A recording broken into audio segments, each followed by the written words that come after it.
Andrew's world always had a clear rhythm. It was the rhythm of an expensive Swiss watch on his wrist and the steady hum of servers in a bank vault.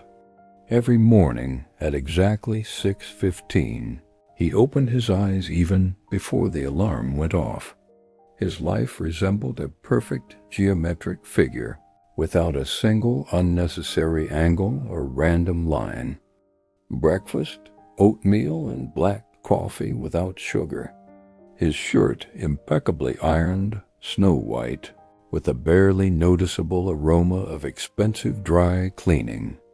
The way to the office, 20 minutes in the silence of his own car, where even music seemed like unnecessary noise that interfered with analyzing graphs. Andrew was a master of numbers. He saw in them what others did not see: trends, market fears, future crises. Colleagues called him Algorithm Man. He was proud of it. It seemed to him that if you could calculate the risks, you became invulnerable. You built a castle of crystal and steel around yourself, where the dirt of the streets and the chaos of human emotions could not reach. That Monday, the sun was shining too brightly, reflecting off the glass facades of the business center. Andrew went up to the 22nd floor. He was expecting a meeting about a new investment portfolio, but instead of a conference room, he was invited to the managing partner's office. "Sit down, Andrew." The boss's voice was dry as old parchment. "You know the market is changing. We're implementing artificial intelligence for analytics. Your department, we're closing it." The words fell like heavy stones into water. Andrew looked at his hands folded in his lap. He wanted to say something about his 20 years of experience, about loyalty, about the fact that numbers aren't everything. But he stopped himself in time. He himself taught young interns. Business is math, nothing personal. He was given an hour to pack his things. The box contained his entire life: a desk lamp, his favorite pen, and a cactus he had bought in his first year of work. When he was leaving through the turnstile, the security guard who had greeted him respectfully in the morning simply nodded, not taking his eyes off the monitor. Andrew became an archive file. The way home was strange. For the first time in 10 years, he got stuck in a traffic jam at 11 in the morning. Life was bustling around him. Someone was arguing. Someone was laughing in the car next to him. Couriers on mopeds were skipping between cars. Andrew felt like a scuba diver who had suddenly run out of oxygen and was still too far from the surface. His wife, Marina, was waiting for him at home. She was part of his ideal world, always well-groomed, always with a delicious dinner, always detached. He told her about his dismissal over dinner. Marina listened in silence, slowly stirring her tea. "Maybe this is a sign?" She finally said. "Maybe now we can go to Italy like you promised 5 years ago." "Marino, you don't understand," he interrupted sharply. "My reputation, my shares. I need to look for a new place immediately. I can't just go to Italy." She looked at him as if she were seeing him for the first time. There was no anger in her eyes, only deep, bottomless fatigue. "You know, Andrew, you've been building this castle for so long that you've become a part of it. But there's no room for people in this castle, only for functions." The next morning he woke up to the fact that the apartment was too quiet. Half of the things in the closet were missing. There was a note on the bedside table. "I'm not going to someone else. I'm going to look for myself. Because with you, I've also become just a number." A week passed. Then another. Andrew tried to keep his cool. He sent out resumes called friends in high offices. But the answers were the same. We'll call you. Now is not the time. You're too qualified for us. It turned out that without his position, he was nobody. His number was removed from phone books as quickly as he had removed a cactus from his desk. He began drinking coffee for 3 hours, looking out the window. The apartment he had been so proud of now seemed to him like a museum of lost illusions. Every expensive vase, every designer pillow reminded him of how many hours of his life he had exchanged for this unnecessary comfort. One Tuesday, when the rain was mercilessly beating against the glass, Andrew realized that he could no longer stay in these walls. He put on an old jacket that he hadn't worn in years and went outside. Without a car, without a goal, without an algorithm, he walked through the city which he had previously only seen from his office window. He noticed the cracks in the sidewalk, the smiles of passers-by under umbrellas, the smell of fresh pastries from a small bakery. His feet carried him deep into the old center, where the streets became narrower and the houses lower. He did not yet know that around the corner, in a small basement with a shabby door, a person was waiting for him, who would forever change his idea of what true success was. Andrew stood in front of a low wooden door that had once been painted green, but now resembled the bark of an old tree. Above it, on a single chain, a sign swung: second-hand booksellers. Books with a story. The rain intensified. Cold drops began to drip down his collar, and Andrew, succumbing to a sudden impulse, pushed the door open. An old bell tinkled softly overhead. The first thing he noticed was the smell. It wasn't like the sterile scent of office air freshener or the smell of new leather saloons. It was a thick, warm aroma of dry paper, vanilla, coffee beans, and something elusive that reminded him of his childhood, perhaps his grandmother's attic or an old library. Inside, controlled chaos reigned. The shelves reached the ceiling, and where they ended, books piled up in piles right on the floor. In the back of the room, under a lamp with an Art Deco shade, sat a man. He looked to be about 70. His gray hair stuck out in different directions, and glasses with thick lenses made his eyes look huge and inquisitive. "Are you after a book or from the rain?" the old man asked, not looking up from cleaning a copper Turk. "Probably both," Andrew muttered, shaking out his jacket. "Then you're at the right place. The rain passes, but the books remain.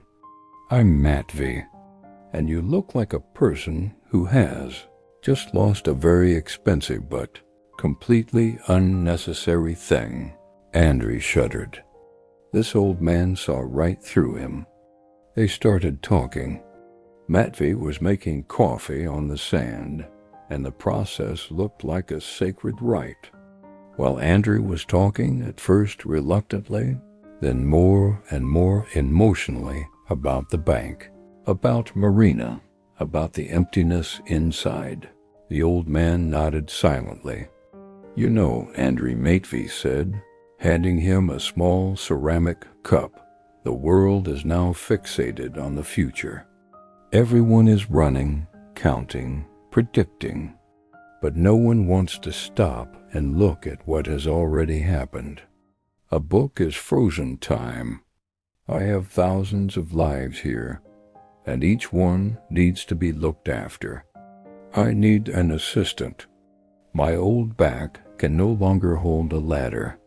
Andrew looked at his well-groomed hands, then at the dust dancing in the beam of light under the lampshade.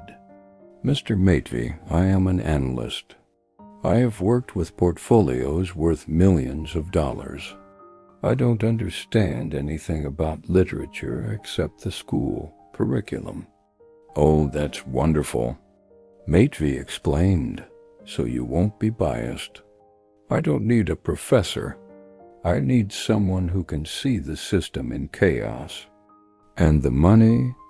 There's not much money, but I promise you'll start sleeping at night." Andrew wanted to refuse. It was absurd, but he remembered his empty apartment and the cold monitor of his laptop with the job search site open. "I'll try, just for a week." The first 3 days were torture. Andrew tried to introduce effective management into the bookstore. He brought a laptop, wanted to create a database, mark each book with a barcode. "Why are you doing this?" Matvey asked gently, watching Andrew try to classify a collection of 19th century poetry. "For accounting, to know where everything is. But that's the whole point," the old man laughed. "A book should find a reader on its own. Do you think you run this place? No, these books decide for themselves when to appear in front of people." One day, a man in a shabby raincoat entered the store. He looked confused. Andrew immediately approached him with his businesslike approach. "Good afternoon. What category are you looking for? Classics, memoirs, technology?" The man looked up. They were full of tears. "I don't know, my daughter. She stopped talking to me. She says I don't understand her. I just want to find something that will help me find the words." Andrew froze. There was no tag for words for daughter in his database. He looked helplessly back at Matvey. The old man slowly got up, walked to a far shelf where there were completely nondescript books, and pulled out a thin collection of Bradbury stories. "Give her this," Matvey said, "and don't say anything. Just leave it on the table." 3 days later, the man returned. He didn't buy anything. He just walked up to the counter and silently shook Matvey's hand. This gesture made more sense than all the quarterly reports that Andrew had written in his entire life. By the end of the second week, Andrew had noticed a strange thing. He stopped using his headphones in the subway. He started listening to the city. Moreover, he began to distinguish books by touch. He learned to understand that old leather bindings smelled of adventure, and the thin yellowed paper of Soviet publications of unfulfilled dreams about space. His laptop increasingly remained closed in his bag. One evening, when Matvey had already left and Andrew was closing the store, he suddenly realized that for the first time in many years he was not thinking about what would happen tomorrow. He felt the weight of the keys in his pocket and the warmth of the coffee he had drunk. He looked at his reflection in the window. His shirt was wrinkled. A trace of dust was visible on his cheek, but his eyes no longer looked like 2 glass monitors. They were alive. He took out his phone and wrote to Marina for the first time in a long time. Not about money, not about dividing property. He wrote, "Today I saw the sun set behind the roof of the old second-hand bookshop. It was beautiful. I hope you found something beautiful today, too." A month passed. Andrew caught himself thinking that his internal clock had been reset. Previously, he lived in seconds and quotes, now in chapters and meetings. Mr. Matvey's bookstore turned out to be not just a store, but a kind of purgatory for the souls of a big city. Andrew learned to distinguish visitors by the sound of footsteps.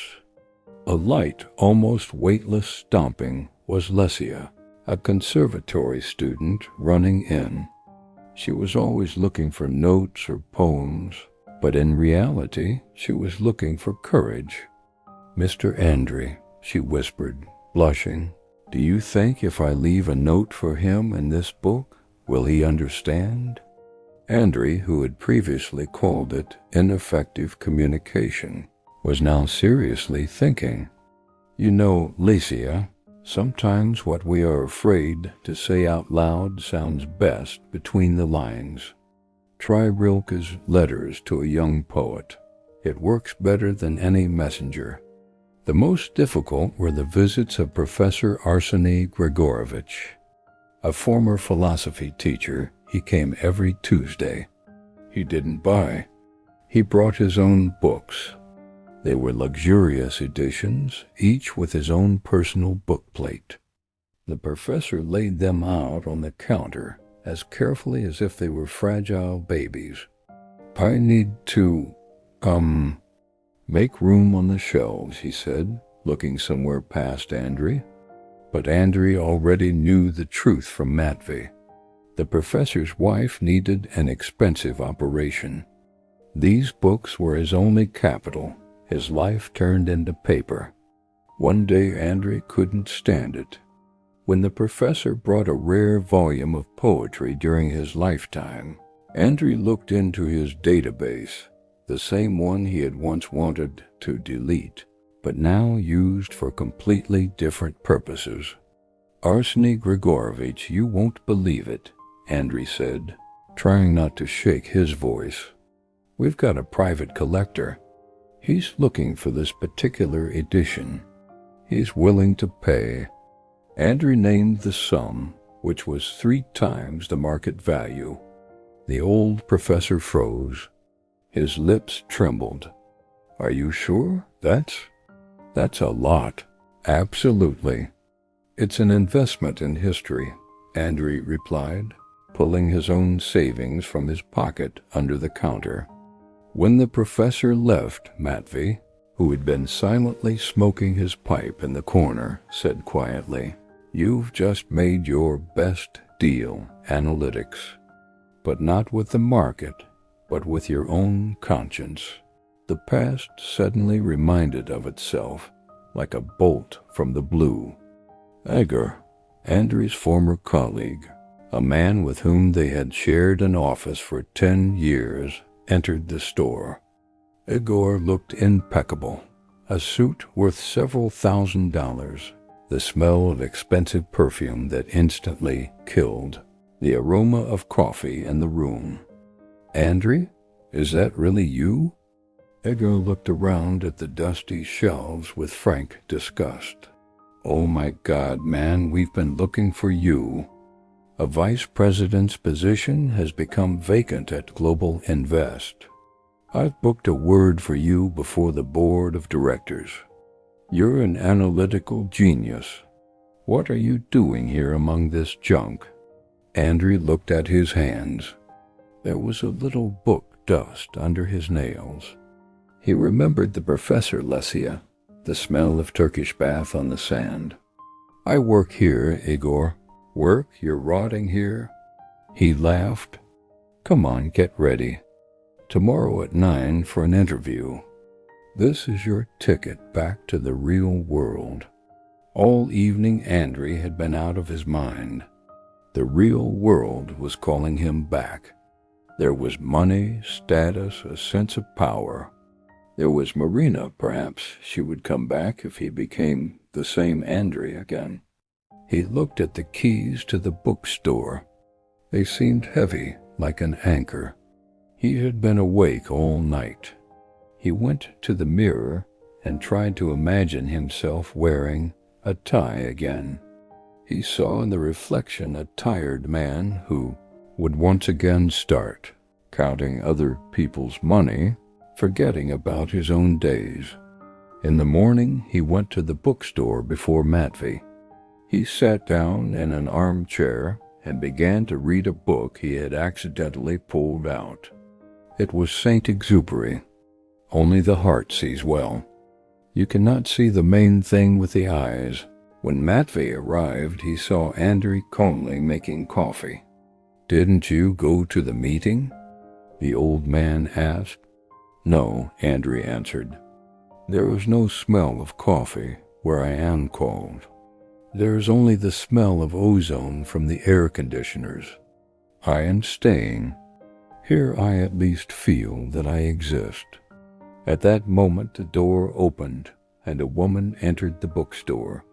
She was wearing a simple coat, her hair slightly tousled by the wind. She was not looking at the books. She was looking at Andrei as if she were looking for shelter from the storm. "Excuse me," she said quietly. "I was told that you can find peace here." Andrei smiled, for the first time not with a professional mask, but with her heart. "You have come to the right address. Sit down, fresh coffee is just ready." The woman's name was Elena. She sat down at a small table in the corner, where the light fell through the stained glass at the top of the window. She didn't look like Marina. Elena had a special fragility, but at the same time the strength of a person who had already seen the bottom, but was not afraid to push off from it. "I worked in a law firm," she said, warming her hands on the cup of coffee that Andrei had brought. "For 15 years, I proved that the letter of the law is more important than the spirit of justice. And today I just left the office in the middle of a meeting. I left my bag there, my phone. That's all. I just walked until I saw your sign." Andrei listened to her and saw in her eyes a reflection of himself from a year ago. Only now he was not the one who was drowning, but the one standing on the shore holding a lantern. "This is not just a bookstore, Helena," he answered quietly. "This is a rehabilitation center for those who have lived for too long according to someone else's scripts." That evening they talked until dark. About books, about the sea, about how scary and at the same time easy it is to throw off the burden of successful success. Matvey watched them from the depths of the store, and a barely noticeable smile wandered across his face. He knew something they didn't yet understand. This courtyard attracts people for a reason. A year passed.